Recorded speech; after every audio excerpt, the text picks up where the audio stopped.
আরে জান এতদিন বাদে ফোন দিছো, কেমন আছো? বাড়ির সবাই কেমন আছে? জুয়েল ভাই তোমার আব্বাটা হ্যাঁ? আরে যাও, সে অন ইম্পর্টেন্ট একটা কথা কইতাছি।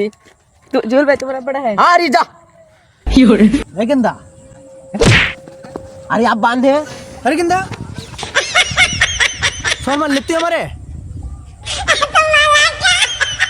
বিয়া না দিলে নাই বিয়া করতাম মেলা কি হইছে রে বন্ধু, কি করে? রে বন্ধু তোর কি হইছে? বক বক করে কইতে আইতাছ?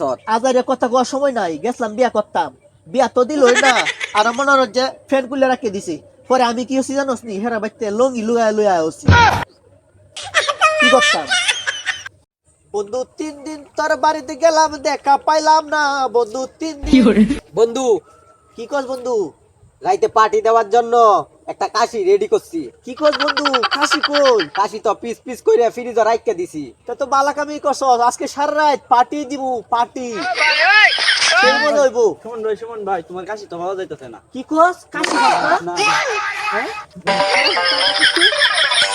এনো দেয়া যে একটু ফানি আছে, হাত মুখটা ধুইয়া লই। রই দে দেয়া যাচ্ছে আর আমি আর একটা কালা হইয়া গেছে।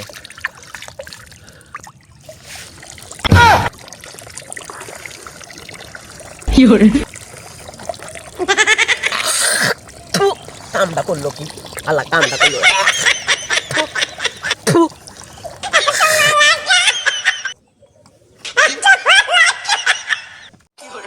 বন্ধু তোর কাছে আর কোনো কিছু চাই না, অন্তত এই 30টা দিন রমজানের আমার থেকে একটু দূরে থাক।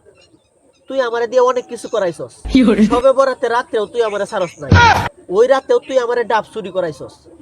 যা কিছু আছে সব কিছু বাদ দিলাম, অন্তত প্লিজ আমার এই 30টা রোজা সুন্দরভাবে থাকতে দে, যাতে আমি সঠিকভাবে পালন করতে পারি এই রমজান মাসটা।